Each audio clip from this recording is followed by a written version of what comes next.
সুপ্রভাত। নমস্কার জানিয়ে আজকে আবার একটা নতুন দিন শুরু করলাম। নতুন দিনে নতুন সকালে আবার একটা সুন্দর নতুন ভ্লগ নিয়ে চলে আসলাম তোমাদের সামনে। আমার ঘরে বাইরে লাইফস্টাইলে তোমাদের সবাইকে স্বাগত জানাচ্ছি। তোমরা এসো, দেখো সারাদিন আমি কি করছি। আশা করছি তোমরা নিশ্চয়ই ভীষণ ভালো আছো, আর আমিও ভীষণ ভালো আছি। সকালে একদম সকাল থেকেই ব্লগটা শুরু করলাম। এখন যে খুবই সকাল তাও নয়, এখন সকাল 9টা বাজে। সেই সময় থেকে ব্লগটা শুরু করলাম। একটু ছাদে এসেছিলাম, বৃষ্টি হচ্ছে, অল্প অল্প বৃষ্টি, কখনো হচ্ছে কখনো কমছে, এরকম হচ্ছে। তা সেটা দেখতে আমার ভীষণ ইচ্ছে করলো, সেই কারণে সকালবেলা একটু ছাদে চলে আসলাম। এই টাইমে এসে ছাদ থেকে বাইরেটা, আকাশটা, এগুলো একটু দেখছিলাম। আমার দেখতে ভীষণ ভালো লাগছিল, সেই কারণে তোমাদের সঙ্গেও একটু শেয়ার করলাম। তারপর এই দেখো, এখানে রাস্তাটা দেখছো, অল্প অল্প ভেজা, অল্প অল্প শুকনো। এখানে দাঁড়ালাম, ট্রেনটা আসছে তাই একটুখানি দাঁড়ালাম। আমি এখানে দাঁড়ালে পরপর ট্রেনগুলো যায়, সেগুলো দেখতেও ভীষণ ভালো লাগে। আর এই বর্ষার আকাশটা আমার ভীষণ ভালো লাগে। বৃষ্টিটা তো আমার ভীষণই ভালো লাগে, কিন্তু আমার ভালো লাগে ব্যক্তিগতভাবে, আমি সেটাই বলছি। যদি বাইরে বেরোতে না হয় বা বাইরের কোনো কাজ না থাকে, ঘরে বসে বসে বৃষ্টি দেখতে ভীষণ ভালো লাগে। কিন্তু বাইরের কাজ থাকলে আবার মুশকিল হয়ে যায়, তখন কিভাবে সেই কাজটা সারবো এটা মনে হয়। কিন্তু তবুও আমার বৃষ্টি ভালো লাগে, ভিজতে ভালো লাগে, সবই ভালো লাগে। বৃষ্টিতে যদি ভিজে যায় আমার তাতে কিছু এসে যায় না। হ্যাঁ, তবে দামি জিনিসগুলো যদি থাকে তাহলে অসুবিধে হয়, যেমন মোবাইল, ঘড়ি, এই সমস্ত জিনিসগুলো থাকলে অসুবিধে, বা কোনো জিনিস কিনে নিয়ে আসছি সেটা যদি ভিজে যায় তাহলে অসুবিধে। কিন্তু আমি টোটোতে বসে আছি, আমার চারপাশে জামা কাপড় ভিজছে, বৃষ্টিটা ঝমঝম করে হচ্ছে, তারপর তো দিয়ে আমি যাচ্ছি, এটা আমার ভীষণ ভালো লাগে। আমি ভীষণ ভাবে উপলব্ধি করি এই সময় বৃষ্টিটা।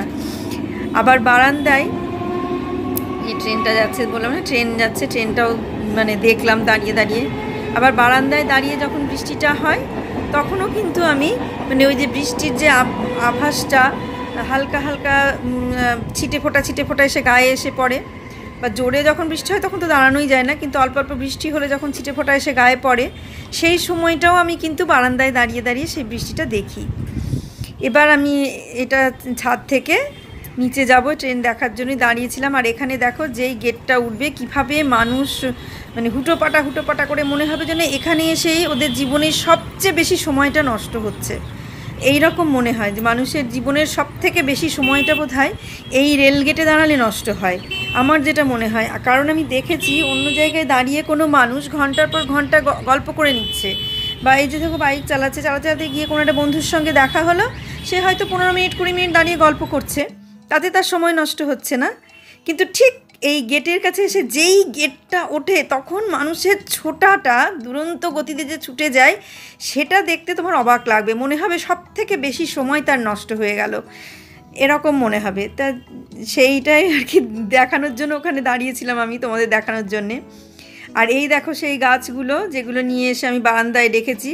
গ্রিলের দিকে রেখেছিলাম, এখন আবার দেয়ালের দিকে রেখেছি, কিন্তু দেখলাম যে দেয়ালের দিকে রাখলে চলবে না, কারণ এখানে রোদটা পাচ্ছে না, তাই গ্রিলের দিকেই আবার সরিয়ে দিতে হবে রোদটা পাওয়ার জন্যে। দেখো রঙ্গন ফুলগুলো খুব সুন্দর ফুটেছে।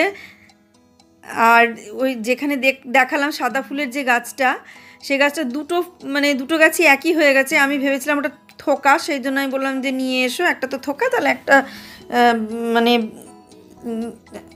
একহারা নিয়ে এসো। কিন্তু পরে দেখলাম যে না, ওটাও একহারাই। সে যাক, অসুবিধা নেই, দুটো গাছে যখন ফুল ফুটবে তখন প্রচুর ফুল হবে। আর ওরা বলেছে এখন ছোটো টবে ওই সাদা ফুল গাছটা রাখতে, পরে বড় হলে তারপরে 6 মাস পর ওই টবটা চেঞ্জ করে দিতে। তো আমি 6 মাস পরেই টবটা চেঞ্জ করব। তারপর বাইরে থেকে সব কিছু দেখে শুনে যখন মন শান্ত হয়ে গেল, ভালো হয়ে গেল, তখন ঘরে চলে আসলাম। মনটাকে শান্ত করে নিয়ে, সুন্দর করে নিয়ে বেশ ঘরে চলে আসলাম। এসে ঘরের বিছানাগুলো গোছাচ্ছি। আর আগের দিন ওই পরিমাণ রান্না টান্না সমস্ত কিছু করে আমি হাঁপিয়ে গেছি। হাঁপিয়ে যাওয়ার পর বেশি কিছু আর ভিডিও করতে পারিনি, শুধু এই ঘরটা গোছানো বাদ ছিল। তোমাদের বলেছিলাম যে বিছানার চাদরটা চেঞ্জ করব, কিন্তু বিছানার চাদরটা আমার সেদিন চেঞ্জ করা হয়নি, তাই পরের দিন আজকে বিছানার চাদরটা আমি চেঞ্জ করে নিই। চেঞ্জ করে নিয়ে তারপরে আর অন্যান্য কিছু যদি করি তো করব ভেবেছিলাম, কিন্তু কিছুই আর করতে পারিনি। তারপরে কিছুক্ষণ শুয়ে বসে থেকে স্নান করে আবার শুয়ে বসে থেকে দিন কেটেছে আমার।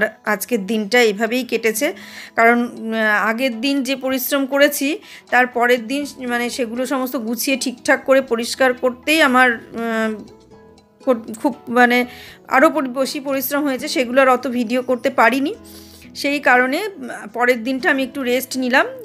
তা দেখলাম যে একদম পুরোপুরি রেস্ট নেব, তোমাদের সামনে একটু না আসলে ভালোও লাগে না, ভিডিও করলে না করলেও ভালো লাগে না। হয়তো ওয়াচ টাইম বা ভিউজ এটারও একটা ব্যাপার আছে, কিন্তু তার সঙ্গে ভিডিওটা করতে করতে এমন অভ্যাস হয়ে গেছে, আর তোমাদের সঙ্গে এইভাবে কথা বলতে বলতে গল্প করতে করতে এমন একটা অভ্যাস হয়ে গেছে, মনে হয় যেন কিছু একটা বাদ থেকে গেল, মানে কিছু একটা বাদ থেকে গেল, মানে এতটা আজকে বাদ থাকবে, আজকে আমি ভিডিও দেবো না, আমি তো তাহলে কারোর সামনে আসতে পারবো না, কাউকে কিছু শেয়ার করতে পারবো না, মানে কীরকম একটা যেন মনের মধ্যে হয়, কিছুতেই আমি পারি না, এরকম একটা অভ্যাস হয়ে গেছে। ওই জন্য প্রতিদিন কিছু না কিছু হলেও অল্প কিছু হলেও আমি করে তোমাদের সামনে নিয়ে আসি। কোনো দিন হয়তো 25 মিনিটের ভিডিও দিই, আবার আজকে যেমন খুব কম ভিডিও দিয়েছি, মানে 13 মিনিট 37 সেকেন্ড। আমি এত কম সময়ের ভিডিও দিই না, তবুও দিয়েছি।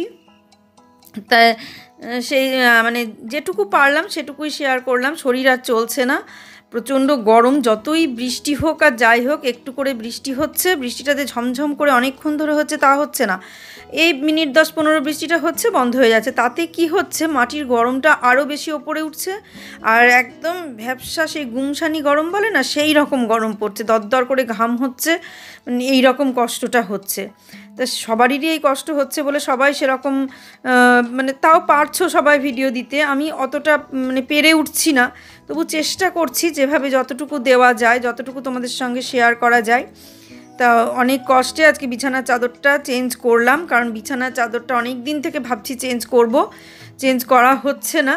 তা আজকে যেভাবেই হোক চাদরটাকে চেঞ্জ করে নিলাম। আর আলনাটাও তো প্রতিদিনই গোছায়, তাও দেখি অগোছালো, একটা বেলা যদি না গোছানো হয় তবুও দেখি আলনাটা আবার অগোছালো হয়ে গেছে। ঠিক সেই কারণে বিছানাটা গুছিয়ে নিয়ে তারপরে আমি আলনাটা গুছিয়ে নেব, কারণ বিছানা গুছিয়ে তারপর আলনা গোছালে জামা কাপড়গুলো এখানে রাখলে অতটা অসুবিধে হয় না, আর বিছানাটা গোছানো না থাকলে তারপরে যে জামা কাপড় রাখি সবই যেন আরও মনে হয় অগোছালো হয়ে গেল। তা সেই রকম, আর প্রত্যেকটা জিনিস একটু গুছিয়ে রাখতে আমার বেশি ভালো লাগে, সব ঘরগুলো গুছিয়ে রাখতে ভালো লাগে। তবে এখন মনে হচ্ছে এতগুলো ঘর না করলেই বোধহয় হতো, মানে যখন ওই একটা দুটো ঘর ছিল, ভাড়া বাড়িতে ছিলাম, তখনই মনে হয় ভালো ছিল। আর তার আগে যখন শ্বশুরবাড়িতে একটা দুটো ঘর ছিল, নিচের একটা ঘর ওপরে একটা ঘর এরকম ঘর ছিল, মানে এই ঘর দুটোই গোছাতে হতো, রান্নাঘরটা একটু আধটু গোছাতে হতো, মানে রান্নাঘরটাও গোছাতে হতো, কিন্তু রান্নাঘর গোছানো মানে চেষ্টা করতাম, কিন্তু গোছানো থাকতো না, আমার একার হাতে তো ছিল না, সেই জন্য থাকতো না। সে যাই হোক, কিন্তু আমার নিজের ঘর দুটো আমি টিপটপ করে গুছিয়ে রাখতাম। যখন একটা ঘরের মধ্যে সমস্ত কিছু ছিল, বুবাই হওয়ার অনেক দিন পর পর্যন্ত একটা ঘরেই সব ছিল, তো সেই একটা ঘরের মধ্যেই সব কিছু গুছিয়ে রাখতাম, সমস্ত কিছু ছিল ওই একটা ঘরের মধ্যে। তারপরে ওপরে যখন ঘর হলো, তখন সেই ওপরের ঘর নিচের ঘর দুটো ঘর একসঙ্গে গোছাতে হতো। ওপরের ঘরটা আগে গুছিয়ে নিচে নেমে চলে আসতাম, তারপর নিচের সব গোছাতাম। তো এইভাবেই দিন চলতো। কিন্তু বুবাই তো যখন ছোট ছিল, মানে ও যে খুব একটা অগোছালো করতো তা করতো না, সব কিছু সেইভাবেই রাখতো, কিন্তু তাও মানে ওর যে জিনিসগুলো সেগুলো অগোছালো করতো, কিন্তু আমার যে জিনিসগুলো সেগুলো নিয়ে ও কখনো অগোছালো করতো না। হ্যাঁ, বিছানাটা ডলতো, এটা ঠিক, বিছানাটা চাদর এদিক ওদিক হতো, 2-3বার 4বার বিছানার চাদর উলট পালট মানে গোছাতে হতো, টান করতে হতো, বিছানা থেকে সোফার ওপর ধপ ধপ করে লাফ দিত। ঠিক খাটের পাশে একটা সোফা ছিল, তার উপরে এত জোরে জোরে লাফ দিতে দিতে সোফার তো কভার, সোফার মানে যে ফোম দিয়ে ঢাকা ছিল সেই ফোম সব ছিঁড়ে ফেললো, দিয়ে সেই সোফা আবার চেঞ্জ করতে হলো। তো এরকম ছোট বাচ্চা ছেলে থাকলে যেটা হয়, কিন্তু এখন বাচ্চা ছেলে নেই ঠিকই বাড়িতে, কিন্তু তবুও মানে গুছিয়ে উঠতে পারছি না। যতই দেখছি জায়গা হচ্ছে ততই দেখছি গোছানোটা বেড়ে যাচ্ছে, মানে এখানে একটা ওখানে একটা সেখানে একটা পড়েই থাকছে। এই যে সোফার ওপরটা বাইরে, এখন বাইরে সোফার ওপরটা আমি যত চেষ্টা করি গুছিয়ে রাখবো, গুছানো হয়, প্রত্যেক দিন আমি 2বার করে হয়তো গুছাচ্ছি প্রতিদিন, কিন্তু তবুও ঠিক কিছুক্ষণ পর যা নিয়ে আসছে, যে যা নিয়ে আসছে সব ওই সোফার উপরে, অন্য কোথাও তো আর রাখার জায়গা নেই, ওইখানেই আগে রাখছে। তারপর ওখান থেকে কখন যে সরবে তার ঠিক নাই, যতক্ষণে সরাবো ততক্ষণে সরবে। অফিস থেকে ধরো ব্যাগগুলো নিয়ে আসছে, নিয়ে এসে ওই সোফার উপরে রাখছে, ব্যাগগুলো রাখার জায়গা আছে কিন্তু তবুও ওইখানেই রাখছে, যতক্ষণ ওখান থেকে সরিয়ে না রাখবো ততক্ষণ ওখান থেকে সরবে না। এগুলো একটু অসুবিধা হয়। আবার বললে যে আবার তো পরের দিনই নিয়ে যেতে হবে, যতই পরের দিন নিয়ে যেতে হোক, যখন এসে 6টার সময় 7টার সময় ব্যাগটা রাখছে, তারপর তো একটা মানুষ আসবে, তাহলে আমাকে তো সঙ্গে সঙ্গে সেই ব্যাগটাকে আবার ভেতরে রাখতে হবে, কিন্তু সেই রাখাটা কে রাখবে, সেটা আমাকেই রাখতে হয়।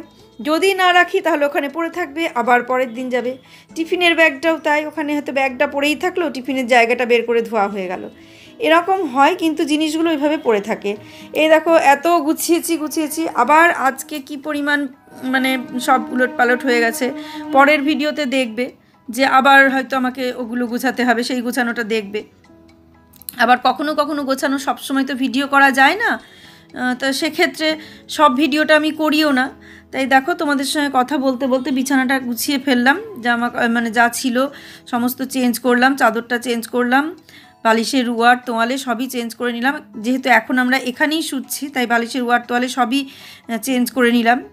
সেভাবে নোংরা হয় না, কিন্তু একঘেয়ে অনেক দিন শুতে শুতে তখন আর সেটা মানে মনে হয় যেন কীরকম একটা হয়ে গেছে, এটা নরম হয়ে যায়, তার নতুন ব্যাপারটা মানে কাঁচা পরিষ্কার ঝরঝরে ব্যাপারটা থাকে না। আবার চাদরটা পাল্টে নিলে সেই ঝরঝরে পরিষ্কার ব্যাপারটা থেকে যায়। আবার খাট টাটগুলো মোছা, এগুলো প্রায়ই করা হয়, প্রতিদিনই করা হয়, কিন্তু সব তো তোমাদের সঙ্গে শেয়ার করা হয় না। হয়তো এক আধ দিন শেয়ার করি, খাট মুছছি বা ওয়ার্ডরোব মুছছি, এগুলো এক আধ দিন শেয়ার করি, কিন্তু প্রতিদিন ওটা শেয়ার করা হয় না। আর আলনাটা ওইভাবে গুছিয়ে ফেললাম, বিছানাটা গুছিয়ে নিয়ে এবার আলনাটা গুছিয়ে নিই, নাহলে আলনা না গুছালে মানে একটার পর একটা জামা পরতেই থাকবে আর আরও বেশি অগোছালো হয়ে যাবে। ওই জন্য অল্প থাকতে থাকতে, এখন আগে যেমন অতটা মানে কি করতাম, একসঙ্গে অনেক জমে যেত, তারপর আমি সেটাকে গুছাতাম, তাতে আমার আরও কষ্ট হতো, কিন্তু এখন আমি সেটা করছি না। আগে বলতে একদম আগে না, একদম আগে কিন্তু আমি ভাড়া বাড়িতে থাকতেও কিন্তু আলনা আমি প্রতিদিন গুছিয়ে রাখতাম। আবার এমনকি আলনাটা আমি একটা আলাদা কাপড় দিয়ে ঢেকেও রাখতাম, কারণ তখন ব্যবহারটা খুব কম হতো। আমি পার্লারে চলে যেতাম সকালবেলায় একবার একটা জামা ছেড়ে, আর বুয়ের বাবা অনেক সকালে চলে যেত, সেই কারণে, আর আমিও তারপরে পার্লারে বেরিয়ে যেতাম, সেই কারণে তখন ঘরটা একদমই নোংরা হতো না। আর বুবাই তখন ছিল না, উড়িষ্যায় ছিল, তো সেই কারণে ঘর দুয়ার একদমই মানে নোংরা হতো না। সে না জামা কাপড়গুলো ভাঁজ করে গুছিয়ে আলনাটাকে একটা আলাদা কাপড় দিয়ে, তোয়ালেই ছিল একটা বড়, সেটা দিয়ে ঢেকে রেখে দিতাম, যাতে মানে আলগা ধুলো এসে জামা কাপড়ে না পড়ে। কিন্তু এখন আর সেটা হয় না। এখন এই ভেতরের ঘরে মানে তখন আমি প্রতিদিনই গোছাতাম, আর এখন মাঝখানে কিছুদিন ওই গোছানো হতো না, রেখে দেওয়া হতো, পরে একসঙ্গে অনেকটা জমলে গোছাতাম, কিন্তু এখন আমি সেটা করি না, প্রতিদিনই গুছিয়ে ফেলি। তো দেখো তোমাদের সঙ্গে গল্প করতে করতে সমস্ত কিছু গোছানো হয়ে গেল। আজকের মতো ভিডিওটা এখানেই শেষ করে দেব। আজকে সকাল থেকে বিশেষ কিছু ভিডিও কিচ্ছু করিনি, শুধু একটা ঘরই গুছিয়েছি, আর কোনো ভিডিও করার মতন পরিস্থিতি ছিল না, সেই কারণে ভিডিও করতে পারিনি। তাই একটুখানি ভিডিও করে আমি শুয়ে পড়েছিলাম, তারপরে সারাদিন পর এখন রাত্রিবেলায় ভিডিওটা শেষ করা হয়নি দেখে আমি ভিডিওটা শেষ করতে আসলাম। তোমরা সবাই সুস্থ থেকো, ভালো থেকো, সাবধানে থেকো, সামনের দিন একটা নতুন সুন্দর ব্লগ দেখার অপেক্ষায় থাকো। আজকে আসছি তাহলে।